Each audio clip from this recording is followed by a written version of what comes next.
Salam sejahtera, ini satu lagi pendedahan yang paling menarik. Sepanjang kempen pilihan raya kecil PRK KKB di Dewan Undangan Negeri KKB, Selangor. Apabila baru-baru ini kontroversi tentang keputusan ataupun latar belakang status pendidikan calon Perikatan Nasional menjadi tular dalam media sosial. Ada yang tanya, wah begitu cepatnya mendapatkan sarjana ataupun master. Kata ramai netizen, bukan ramai orang yang boleh mendapat master hanya beberapa tahun. Ditambah pula, ianya amat-amat mengelirukan, kata netizen. Tapi yang lebih menarik lagi ialah selepas kontroversi tentang status pendidikan calon Perikatan Nasional itu, satu perkara lagi telah berjaya dikorek, ditimbulkan, ditularkan oleh netizen. Itulah harus diingat sekarang, netizen ini bak kata pepatah macam mahkamah yang tidak akan berhenti mengorek, menyiasat dan mendedahkan. Semua latar belakang sejarah yang pernah berlaku, yang telah berlaku dan bakal mungkin akan berlaku berjaya dikorek oleh ramai netizen. Sudah terbukti banyak kali netizen ini bukannya susah untuk menyiasat latar belakang seseorang pada waktu ini. Selepas kontroversi akademik, calon Perikatan Nasional pula berdepan lagi dengan kontroversi hutang. Aduh, ini menjadi tanda tanya daripada netizen. Kata mereka, adakah dengan pendedahan kontroversi hutang ini boleh menyebabkan status pencalonan calon PN ini bakal dibatalkan ataupun dia akan tarik diri? Saudara-saudara sekalian, dipetik daripada mykmu.net, selepas kontroversi akademik, calon Perikatan Nasional berdepan lagi dengan kontroversi hutang. Pemuda PH mencabar calon Perikatan Nasional iaitu Khairul Azhari Saud untuk mengisytiharkan aset dan liabilitinya. Susulan tular dakwaan, dia menanggung hutang sebanyak 37.363 dengan syarikat kredit Community. Ketua Penerangan Pemuda PH Amar Tan berkata, Khairul Azhari perlu membuat pengisytiharan itu demi membersihkan namanya. Setelah kontroversi berkaitan kelayakan akademik, Khairul Azhari dikatakan pula berhutang dengan Along. Malah dia telah mengelakkan diri apabila ditanya media mengenai dakwaan ini. Menurut Mufti Kelantan, amalan meminjam daripada Along adalah berdosa dan tindakannya mengelak daripada menjawab merupakan gambaran bagaimana dia akan melayani pertanyaan rakyat Kuala Kubu Baharu kelak. Justru kami mencabar beliau mendedahkan aset dan liability untuk membersihkan namanya, kata Amar dalam kenyataan hari ini. Beberapa hari lalu, media melaporkan Khairul Azhari mengelak untuk menjawab soalan itu ketika ditemui selepas satu ceramah PN di Batang Kali, dekat Kuala Kubu Baru. Beliau menjawab, no comment, tiada komen, terima kasih, saya perlu ke lokasi lain, katanya ketika itu, seperti dipetik berita harian. Sebelum itu, kelayakan akademik Khairul Azhari dipertikai apabila dia didapati melanjutkan pengajian ke peringkat sarjana selepas memperoleh diploma pada tahun 2019.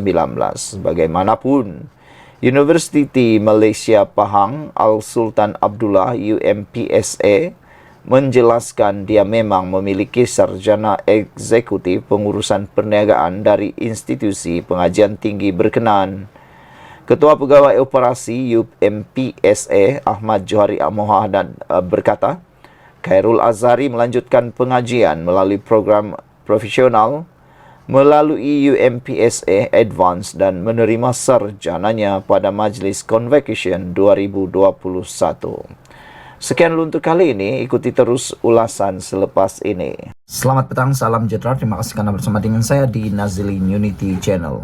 Ini pendedahan paling menarik dipetik daripada mykmu.net yang kita terima, yang kita dapatkan maklumat sumber yang kita dapat daripada mykmu.net amat menarik perhatian kita. Bahkan lebih daripada menarik perhatian, ianya amat panas. Saudara-saudara sekalian, manakan tidak panasnya? Bayangkan saja dengan tajuk luar biasa ini, gagal hasut rakyat, kempen Perikatan Nasional di PRK Kuala Kubu baru dijangka makin menggila. Nah, saudara-saudara sekalian, kempen Perikatan Nasional PN di PRK Dun Kuala Kubu baru akan semakin menggila kerana serangan disasarkan mereka kepada kerajaan perpaduan tidak berhasil, dakwa Amiruddin Syari. Pengerusi Pakatan Harapan PH Selangor berkata, kempen pembangkang juga seperti berubah-ubah serta cuba memainkan sentimen membangkitkan kemarahan rakyat tanpa bukti dan fakta. Kalau jadi pembangkang tetapi bukan nak bangkang semua benda, lihat semua penamaan semasa sebelum penamaan calon. Kemudian selepas penamaan calon, kempen PN melompat-lompat. Agaknya suka lompat parti, kata beliau. Mula-mula kata nak tukar kerajaan. Kemudian nada berubah. Kata ekonomi Selangor dizalimi kerana keluarkan belanjawan defisit. Dia main sentimen tak guna data, katanya dalam ceramah mega perpaduan di Bandar Utama Batangkali malam ini. Menteri Besar Selangor itu berkata, sebaliknya kerajaan perpaduan tampil dengan kempen berbeza, iaitu tawaran dan perancangan untuk pengundi Kuala Kubu baru. Jangkaan saya selepas mereka gagal, mereka akan makin menggila. Sebab apa? Sebab mereka terpaksa menggila. Mereka tak boleh move on daripada kesilapan mereka lakukan. Mereka lah yang bertanggungjawab mencipta ketidakstabilan politik. Bila kita pulih pelaburan masuk, kalau kestabilan ditunjuk ini, kita boleh bentang dasar perubahan tenaga, dasar baru perindustrian besar, dapat menarik pelaburan semikonduktor. Mereka tiada benda lain, terpaksa adakan alasan, katanya. Katanya lagi, malah Perikatan Nasional juga ibarat gila talak apabila menyerang pihak mengadakan kerjasama dengan DAP seperti UMNO dan Pakatan Harapan PH. Barisan Nasional dah 2 tahun bersama DAP, tidak ada masalah pun. Perikatan Nasional hala tuju tak tetap. Nak pergi mana tak tahu. Dia tahu ambil kesempatan. Curi orang sini nak bentuk kerajaan. Itu timbulkan ketidakstabilan. Hasilkan negara tak makmur dan wujudkan krisis.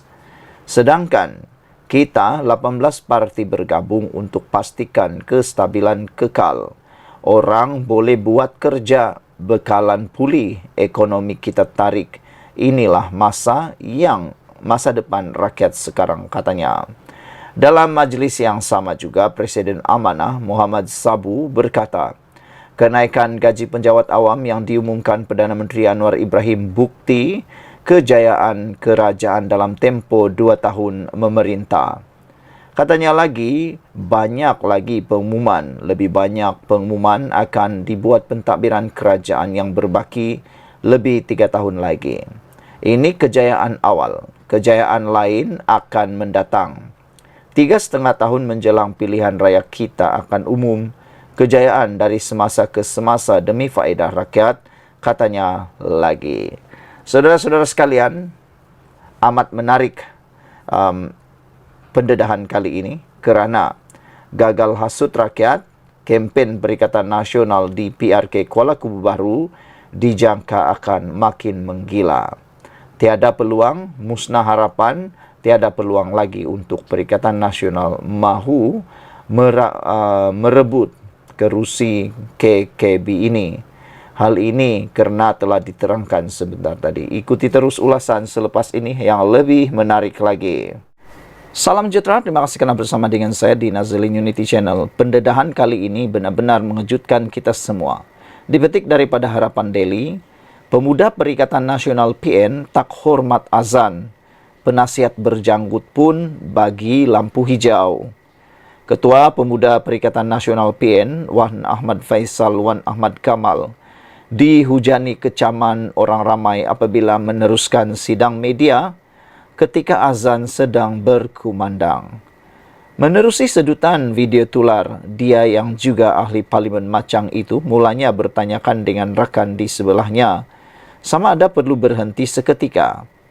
Namun penasihat berjanggut itu kemudian memberi lampu hijau supaya Wan Ahmad Faisal meneruskan sidang media itu. Rata-rata mengecam sikap Wan Ahmad Faisal itu.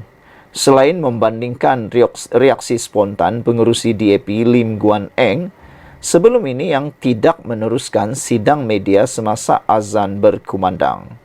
Lebay sebelah Joragun itu izinkan bercakap masa azan ke.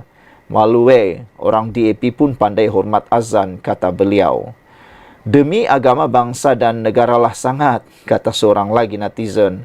Orang tengah azan pun tak hormat, kata beliau. Hari-hari maki DAP.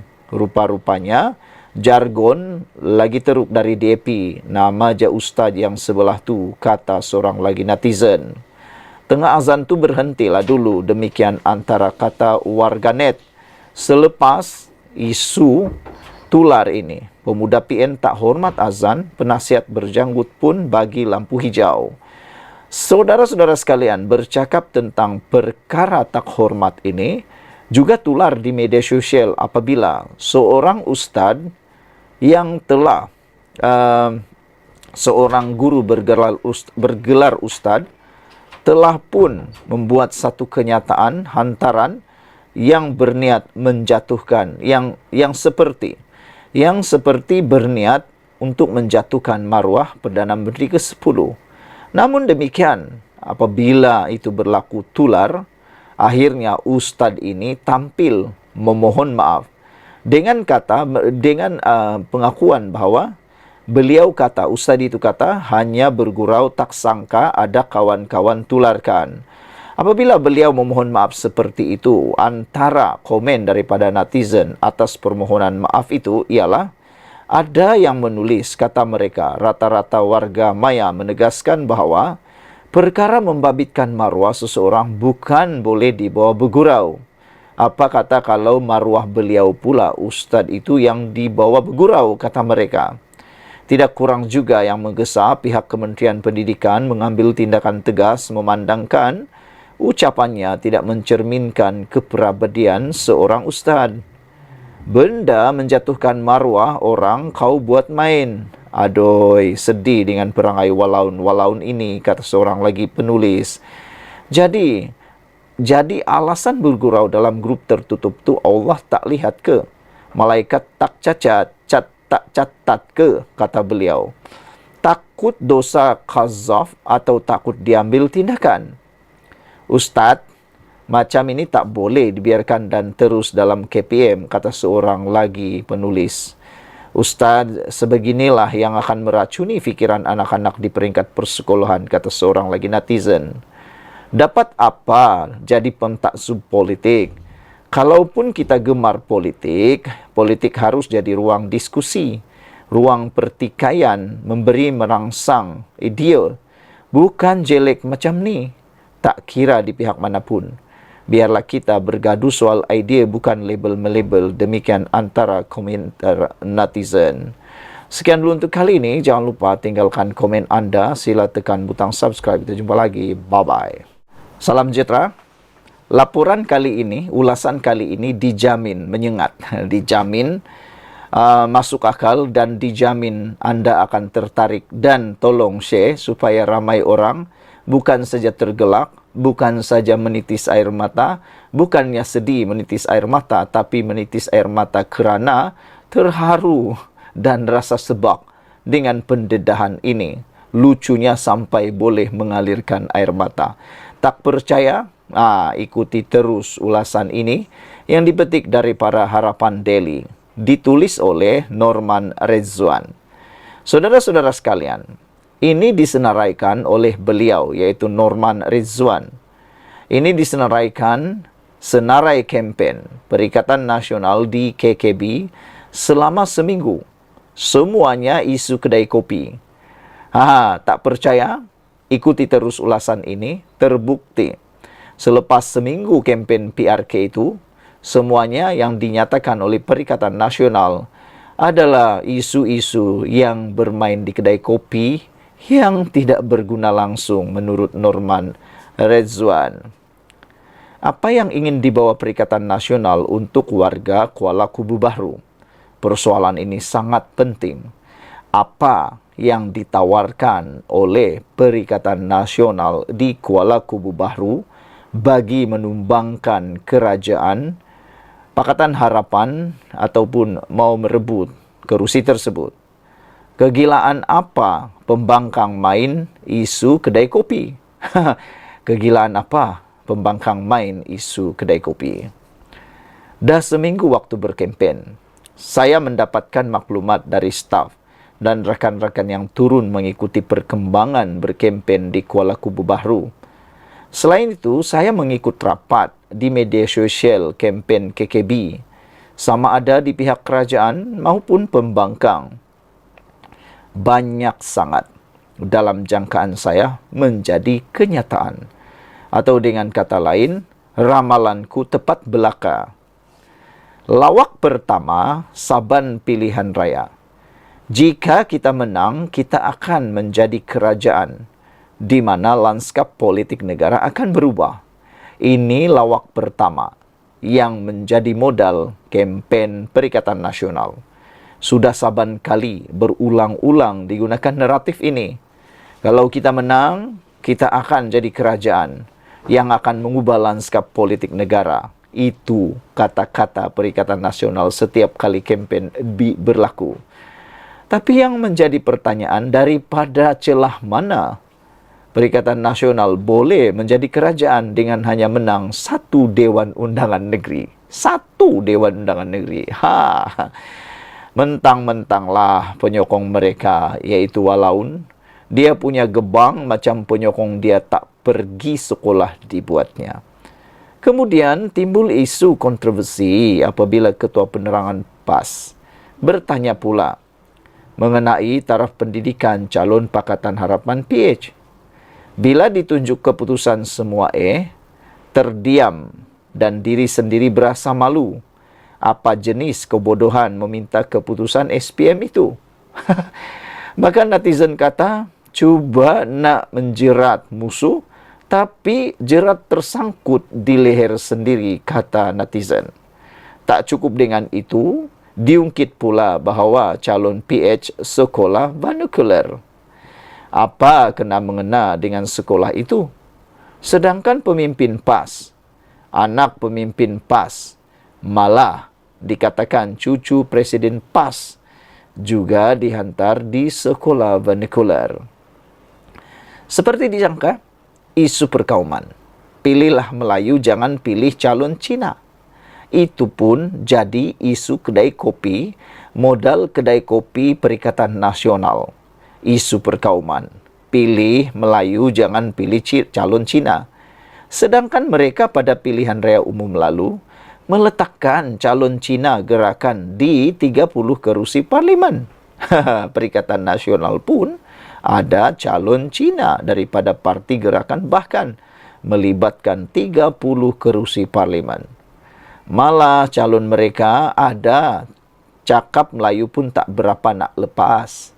Mereka boleh pilih calon Cina, orang lain tak boleh. Inilah sikap yang sering kali dicanang-canangkan oleh penyokong atau selalu dilaungkan oleh penyokong, disindir oleh penyokong Pakatan Harapan kepada Perikatan Nasional, iaitu Walaun. Kata penyokong Pakatan Harapan, kalau kamu buat boleh, tapi orang lain buat tak boleh. Itu selalu dimainkan. Kemudian dimainkan isu Papagomo ditahan polis. Kononnya betapa kejamnya Anwar Ibrahim. Sedangkan apa kena-mengena dengan Anwar Ibrahim? Papagomo yang menghina yang di Pertuan Agong, Perdana Menteri yang dipersalahkan. Aduh, gila punya cara kempen, kata Norman. Saudara-saudara sekalian, bercakap tentang Papagomo, ramai netizen yang mereka kata, siapa Papagomo ni? tiba-tiba muncul, tiba-tiba pula macam jadi hero.